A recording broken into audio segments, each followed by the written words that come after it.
ओम श्री गणेशाय नमः। आप सभी भक्त जनों को भादो मास के चौथ की हार्दिक शुभकामनाएं।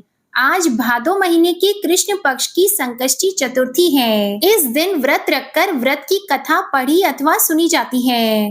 भगवान श्री गणेश अपने भक्तों के सभी संकटों को दूर करते हैं और चौथ माता भक्तों की सभी मनोकामनाएं पूर्ण करती है। प्रिय भक्त जनों, आइए अब आप सुनिए संकष्टी चतुर्थी के दिन सुनी जाने वाली संकष्टी चतुर्थी की व्रत कथा और चौथ माता की कथा। भादो मास के कृष्ण पक्ष की संकष्टी चतुर्थी व्रत की पौराणिक कथा के अनुसार एक बार पार्वती जी ने गणेश जी से पूछा कि हे पुत्र, भादो कृष्ण चतुर्थी को संकट नाशक चतुर्थी कहा गया है, अतः उस दिन का व्रत किस प्रकार किया जाता है मुझे समझा कर कहो। तब गणेश जी ने कहा, हे माता, भाद्रपद कृष्ण चतुर्थी सब संकटों की नाशक, विविध फलदायक एवं संपूर्ण सिद्धियों को देने वाली है। पूर्व वर्णित विधि से ही पूजा करनी चाहिए। हे पार्वती माता, इस व्रत में आहार संबंधी कुछ विशेषताएं हैं, उन्हें बताता हूँ। श्री कृष्ण जी कहते हैं कि हे युधिष्ठिर, पुत्र की ऐसी बात सुनकर पार्वती जी ने उनसे पूछा कि आहार और पूजन में क्या विशेषता है, उसे कहो। तब गणेश जी ने कहा कि गुरु द्वारा वर्णित प्रणाली से इस दिन भक्ति भाव से पूजन करें। 12 महीनों में अलग अलग नामों से गणेश जी की पूजा करनी चाहिए। विनायक, एकदंत, कृष्ण पिंग, गजानन, लंबोदर, भालचंद्र, हेरंब, विकट, वक्रतुंड, आखुरथ, विघ्नराज और गणाधिप, इन 12 नामों से व्रती को गणेश जी की पूजा करनी चाहिए। अलग अलग महीने में एक एक नाम से पूजा करें। चतुर्थी के दिन प्रातः नित्य कर्म से निवृत्त होकर व्रत का संकल्प करें, फिर रात्रि में पूजन और कथा श्रवण करें। पूर्व काल में एक नल नामक पुण्यात्मा और यशस्वी राजा हुए। उनकी रूपशालिनी रानी दमयंती नाम से प्रसिद्ध थी। एक बार उन्हें शापग्रस्त होकर राज्यच्युत होना पड़ा और रानी के वियोग में कष्ट सहना पड़ा। तब उनकी रानी दमयंती ने इस सर्वोत्तम व्रत को किया। पार्वती जी ने पूछा, हे पुत्र, दमयंती ने किस विधि से इस व्रत को किया और किस प्रकार व्रत के प्रभाव से 3 महीने के अंदर ही उन्हें अपने पति से मिलने का संयोग प्राप्त हुआ, इन सब बातों को आप बताइए। श्री कृष्ण जी ने कहा कि हे युधिष्ठिर, पार्वती जी के ऐसा पूछने पर बुद्धि के भंडार गणेश जी ने जैसा उत्तर दिया उसे मैं कहता हूँ, आप सुनिए। श्री गणेश जी कहते हैं, हे माता, राजा नल को बड़ी बड़ी आपदाओं का सामना करना पड़ा था। हाथी खाने से, हाथी और घुड़साल से घोड़ों का अपहरण हो गया। डाकुओं ने राजकोष लूट लिया और अग्नि की ज्वालाओं में घिरकर उनका महल भस्मसात हो गया। राज्य को नष्ट करने वाले मंत्री लोगों ने भी उनका साथ छोड़ दिया। राजा जुए में सर्वस्व गंवा बैठे। उनकी राजधानी भी हाथ से निकल गई। सभी ओर से निराश और असहाय होकर राजा वन में चले गए। वन में रहते समय उन्हें दमयंती के साथ अनेक कष्ट झेलने पड़े। इतना होते हुए भी उनका रानी से वियोग हो गया। फिर राजा किसी नगर में साइस का काम करने लगे, रानी किसी दूसरे नगर में रहने लगी तथा राजकुमार भी अन्यत्र नौकरी करने लगा। जो किसी समय राजा, रानी और राजपुत्र कहे जाते थे, वे ही अब भिक्षा मांगने लगे और तरह तरह के रोगों से पीड़ित होकर एक दूसरे से विलग रहकर कर्म फल को भोगते हुए दिन बिताने लगे। एक समय की बात है कि वन में भटकते हुए दमयंती ने महर्षि शरभंग के दर्शन किए। उसने उनके पैरों पर नतमस्तक होकर हाथ जोड़कर कहा।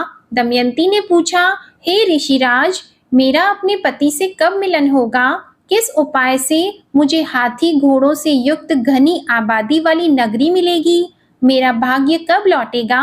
हे मुनिवर, आप निश्चय रूप से बताइए। श्री कृष्ण जी कहते हैं कि दमयंती का यह प्रश्न सुनकर शरभंग मुनि ने कहा कि हे दमयंती, मैं तुम्हारे कल्याण की बात बता रहा हूँ, सुनो। इससे घोर संकट का नाश होता है, सब कामनाएं पूर्ण करने वाला और शुभ कारक है। भादो मास के कृष्ण पक्ष की चतुर्थी संकट नाशन कही गई है। इस प्रकार नर और नारियों को एक दंत गजानन की पूजा करनी चाहिए। विधि पूर्वक व्रत एवं पूजन करने से हे रानी, तुम्हारी संपूर्ण इच्छाएं पूरी होंगी। 7 महीने के अंदर ही तुम्हारा पति से मिलन होगा। यह बात मैं निश्चय पूर्वक कहता हूँ। गणेश जी कहते हैं कि शरभंग मुनि का ऐसा आदेश पाकर दमयंती ने भादो मास की संकट नाशिनी चतुर्थी व्रत प्रारंभ किया और तभी से बराबर प्रति मास गणेश जी का पूजन करने लगी। 7 ही महीने में राजन इस उत्तम व्रत को करने से उसे पति, राज्य, पुत्र और पूर्वकालीन वैभव आदि की प्राप्ति हो गई। श्री कृष्ण जी कहते हैं कि हे युधिष्ठिर, इसी प्रकार इस व्रत को करने से आपको भी राज्य की प्राप्ति होगी और आपके सभी शत्रुओं का नाश होगा। यह निश्चय है। हे राजन, इस प्रकार मैंने सभी व्रतों में उत्तम व्रत का वर्णन किया है। यह सब कष्टों का नाश करता हुआ आपके भाग्य की वृद्धि करेगा। प्रेम से बोलो भगवान गणेश की जय। पार्वती माता की जय। अब सुनिए संकष्टी चतुर्थी के दिन सुनी जाने वाली दूसरी कथा। एक बुढ़िया माई के ग्वालिया बछालिया नाम का बेटा था। बुढ़िया माई अपने बेटे के लिए 12 महीनों की चारों चौथ करती थी। बेटा लकड़ी लेकर आता था और दोनों माँ बेटा उनको बेचकर गुजारा करते थे। बुढ़िया माई रोजाना लकड़ी में से 2 लकड़ी रख लेती और चौथ के दिन बेटी से छुपकर बेचकर सामान लाती थी और 5 पुआ बनाती थी। एक पुआ गणेश जी महाराज को, एक चौथ माता को चढ़ाती, एक ब्राह्मण को और एक अपने बेटे को खिलाती और एक पुआ खुद खाती थी। एक चौथ के दिन बेटा अपने पड़ोस के घर गया। वह पुआ बना रही थी। जब उसने पूछा कि आज क्या है जो पुए बना रखे हैं, तब पड़ोसन बोली, मैंने तो आज ही बनाए हैं, पर तेरी माँ तो चारों चौथ को पुए बनाती है। उसने जाकर माँ से पूछा, माँ तू रोज पुए बनाती है, मैं इतनी मेहनत से कमाता हूँ। तब बुढ़िया माई बोली, बेटा मैं तो चौथ माता का व्रत करती हूँ। वह बोला कि तू मुझे रख ले या तो तू चौथ माता को ही रख ले। बुढ़िया माई बोली, बेटा मैं तो तेरे लिए ही चौथ का व्रत करती हूँ, इसलिए मैं तुझे छोड़ सकती हूँ, पर चौथ माता को नहीं। माँ की बात सुनकर जब बेटा घर से जाने लगा, तब बुढ़िया माई बोली, तू जा रहा है तो मेरे हाथ में से यह आखा लेते जा, जहाँ संकट आए वहां ही पूर देना। बेटे ने सोचा, बात झूठी है पर ले चलने में क्या बुराई है। बेटा चलने लगा। वह थोड़ी ही दूर पहुंचा था कि उसने देखा खून की नदी बह रही थी। कहीं से भी रास्ता नहीं मिला तो आखा पूर कर बोला कि चौथ माता अगर तू सच्ची है तो रास्ता हो जाए। ऐसा कहते ही झट से रास्ता मिल गया।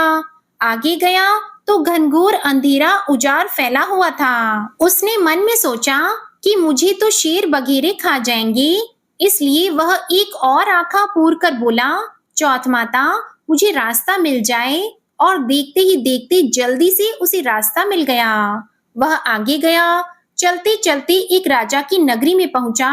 वहां का राजा रोजाना एक आदमी की बलि देता था। वह एक बुढ़िया माई के पास गया। वह बुढ़िया माई रोती जा रही थी और पुए बना रही थी। लड़के ने बुढ़िया माई से पूछा, बुढ़िया माई क्यों रो रही हो? तो बुढ़िया माई ने उत्तर दिया कि मेरा एक ही बेटा है जिसकी कल राजा बलि देने वाला है और आज मैं उसी के लिए पुए बना रही हूँ। वह बोला, बुढ़िया माई अपने बेटे की जगह मुझे पुए खिला दे तो मैं उसकी जगह बलि चढ़ने चला जाऊंगा। बुढ़िया माई ने कहा, मैं दूसरे के बेटे को कैसे भेज सकती हूँ, लेकिन वह नहीं माना। तो बुढ़िया माई ने उसे ही पुए खिला दिए। अगले दिन जब राजा का संदेश आया तो बुढ़िया माई ने सोचा, मैं कैसे दूसरे के बेटे को बलि चढ़ने के लिए भेज सकती हूँ, मैं ऐसा नहीं कर सकती। लेकिन बाहर की आवाज सुनकर बेटा जाग गया और राजा के आदमियों के साथ चला गया। वहां मटके पकाने का हाव, जिसमें कुम्हार मटके को पकाता है, बना हुआ था, जो एक मनुष्य का भोग लेने के बाद ही उसमें हावे पकते थे। उन सब ने मिलकर उसको हवा में चुन दिया। वह आखा पूर कर हाव में बैठ गया। एक ही दिन में हाव पक गया और मिट्टी के घड़े सोने चांदी के बन गए। वहां एक जमादारनी झाड़ू लगा रही थी। तब झाड़ू से एक कंकड़ उछलकर उन बर्तनों से जा टकराया। तब जमादारनी ने राजा जी को जाकर बताया कि राजा जी, आपका हाव पक गया है। तब राजा ने सोचा कि पहले तो हाव 8 दिन में पकता था, आज एक ही दिन में कैसे पक गया। तब जाकर राजा ने देखा तो वहां पर मिट्टी के मटकों की जगह हीरे, मोती और सोने चांदी के कलश हो गए थे। और अंदर से आवाज आई कि धीरे से उतारो। अंदर से किसी आदमी की आवाज को सुनकर राजा और राजा के आदमी डर गए। सोचने लगे कि अंदर कौन सा प्रेत आ गया। फिर वह बोला कि डरो मत, मैं तो सिर्फ एक आदमी हूँ जिसको तुमने अंदर चुना था। देखो तो अंदर हरे हरे ज्वारे उग रहे थे। राजा ने पूछा कि तू अंदर जिंदा कैसे बच गया।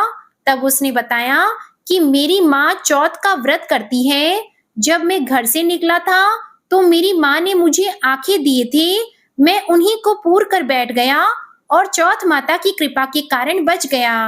तब राजा ने कहा कि मैं तेरे को एक घोड़े पर बैठाकर साकल बांध देता हूँ। अगर यह साकल खुलकर मुझे बंध जाएगी तो मैं तेरी चौथ माता को सच्ची मान लूंगा। इस प्रकार जब वह आंखें पूर कर बैठ गया और चौथ माता से कहने लगा, हे चौथ माता, अब आप ही मेरी लाज बचाना। तब साकल खुलकर राजा की बंध गई। इससे प्रसन्न होकर राजा ने अपनी बेटी का विवाह उस लड़के से कर दिया और बहुत सा धन दौलत देकर उसे विदा कर दिया। लड़के की पड़ोसन घर के बाहर ही खड़ी थी। उसने देखा तो जाकर लड़के की माँ से कहा, माई, तेरे बेटी बहू आए हैं। लड़के की माँ को विश्वास नहीं हुआ। जब वह छत पर चढ़कर देखने लगी तो देखा सच में बहू बेटे आ रहे थे। हे चौथ माता, जैसे आपने बुढ़िया और उसके बेटे पर कृपा की, वैसी ही सभी पर अपनी कृपा करना। भादवे की चौथ माता की कहानी कहने वाले को, कहानी सुनने वाले को, हुंकारा भरने वाले को और पूरे परिवार पर अपनी कृपा करना। यह थी भादवा चौथ माता की कहानी। अब सुनिए दूसरी कहानी। पौराणिक कथा के अनुसार एक गांव में एक सेठ सेठानी थे। उनके एक बेटा और एक बहू थे। बहू सबको भोजन करा के फिर स्वयं भोजन करती थी। एक पड़ोसन ऐसी भी थी जो रोज पूछती थी कि बहू, आज क्या बनाया है, क्या खाया है। तो बहू कहती, ठंडो बासी। एक दिन उसके पति ने ऐसा सुनकर विचार किया कि आज तो पकवान बनाए जाएं, फिर देखें कि मेरी पत्नी क्या कहती है। उसने तरह तरह के पकवान बनवाए और घर के सभी लोगों ने एक साथ बैठकर भोजन किया। आज भी पड़ोसन ने पूछा तो बहू ने कहा कि ठंडो बासी। सेठ के लड़के ने सोचा, हो न हो कोई बात अवश्य है जिससे कि मेरी पत्नी ऐसा कहती है। उसने पत्नी से पूछा, तुम रोज ठंडो बासी खाया ऐसा क्यों कहती हो, जबकि हम सबने एक साथ बैठकर कई तरह के पकवान खाए। उसकी पत्नी बोली, हम जो खा रहे हैं वह बाप बूढ़ों की कमाई है। जिस दिन आप कमा कर लाओगे उस दिन मैं समझूंगी कि ताजा भोजन कर रहे हैं। अब एक दिन लड़के ने माँ से कहा, मैं एक बड़े शहर में कमाई करने जा रहा हूँ। माँ बोली, बेटा, अपने पास इतना धन है कि खाया नहीं खत्म होगा। माँ के मना करने पर भी बेटे ने स्वयं कमाने का दृढ़ निश्चय कर लिया और जाते समय पत्नी से कहा, मैं जब तक कमाकर बहुत सा धन लेकर न आऊं, तुम चूल्हे की आग मत बुझने देना। एक दिन चूल्हे की आग बुझ गई तो वह मन ही मन घबराने लगी, कहीं मेरे पति पर संकट तो नहीं आन पड़ा। जल्दी से पड़ोस में से आग लाकर चूल्हे में रख दूं, ऐसा विचार करके पत्नी पड़ोस में गई। वहां पड़ोसन चौथ माता का व्रत और पूजन कर रही थी। पड़ोसन ने कहा, थोड़ी देर में आकर ले जाना। तो बहू ने पड़ोसन से पूछा, आप यह व्रत क्यों करती हैं? इससे क्या मिलता है? पड़ोसन ने कहा, चौथ माता के इस व्रत को करने से अन्न और लक्ष्मी मिलती है और अपनी मनोकामनाएं पूर्ण होती हैं। अब बहू भी चौथ माता का व्रत करने लगी। दीवार पर उसने चौथ माता का चित्र बनाया। उस दिन घी और गुड़ का चूरमा बनाकर रात्रि को चंद्रमा को अर्घ देकर उसने भोजन किया। ऐसा करते करते बहुत दिन हो गए। चौथ माता ने उस बहू के पति को सपना दिया कि साहूकार का बेटा, तू जागे कि सोवे, तेरी पत्नी तुझे बहुत याद कर रही है, घर जाकर उसकी चिंता मिटा दे। तू दुकान खोलकर कंकु केशर का पगलिया बना के बैठ जाना। आज तेरा हिसाब किताब चुकता हो जाएगा। अब तो चौथ माता ने जैसा कहा था वैसा ही हुआ। उसने घर जाने की तैयारी की और गाड़ी भर के धन दौलत लेकर चल दिया। रास्ते में एक बड़ा सा काला नाग फन फैलाए बैठा था और कहने लगा, आज तो मैं तुझे डसूंगा, छोड़ूंगा नहीं। आज तेरी आयु पूरी हो गई है। सेठ के लड़के ने कहा, आज चौथ माता ने मुझे सपना दिया तो मैं पत्नी से मिलने घर जा रहा हूँ। वहाँ मेरी पत्नी बहुत चिंता कर रही है। मैं उससे मिलकर जरूर आऊंगा, तब तुम मुझे डस लेना। नाग ने कहा, तुम शपथ पूर्वक कहकर जाओ तो मैं तुम्हें जाने दूंगा, परंतु लौट कर नहीं आए तो तुम्हारे घर आकर मैं तुम्हें डस लूंगा। इस प्रकार सांप को वचन देकर वह घर पहुंचा। वहां सभी से हंसी खुशी से मिला और भोजन करने उदास होकर बैठ गया। उसकी पत्नी ने उदास होने का कारण पूछा तो पति ने काले नाग वाली बात बताते हुए कहा कि यदि मैं उसके पास नहीं जाऊंगा तो वह घर आकर ही मुझे डस लेगा। पत्नी बहुत चतुर थी। उसने कहा कि आप घबराओ नहीं, लेट जाओ, मैं एक उपाय करती हूँ। पत्नी ने कमरे की 7 पेड़ी धोई। पहली पेड़ी पर रेत, दूसरी पर इत्र, तीसरी पर गुलाल फूल, चौथी पर कंकु केशर, 5वीं पर लड्डू पेड़ा, छठी पर गादी गलीचा और 7वीं पेड़ी पर दूध का कटोरा भरकर रख दिए। इस प्रकार वह 7 ही पेड़ी सजाकर बैठ गई। आधी रात होते ही नाग आकर पेड़ी चढ़ने लगा।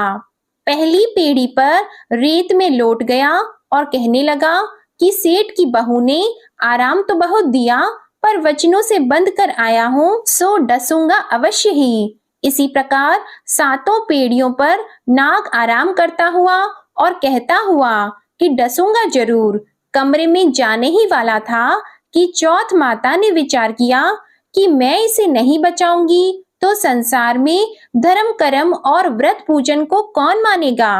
अब तो गणेश जी, चंद्रमा जी और चौथ माता ने उसे बचाने का विचार किया। चंद्रमा जी ने उजाला किया, चौथ माता ढाल बनी और गणेश जी ने तलवार लेकर नाग को मार दिया और ढाल से ढक दिया। अब बहू भी थकी हारी सो गई। दिन निकला तो लोग बेटे से मिलने आए, परंतु बेटा बहू तो उठे ही नहीं थे। बहुत देर हो गई तो माँ उन्हें उठाने गई। माँ ने 7 पेड़ियों पर जो कुछ देखा तो वो बहुत ही घबराई और बेटा बहू को आवाज लगाई।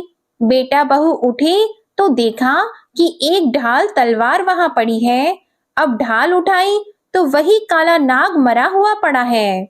बेटा बहू ने सोचा कि आज तो धर्म कर्म ही आड़े आए हैं, जो भगवान गणेश जी और चौथ माता ने अपनी रक्षा की।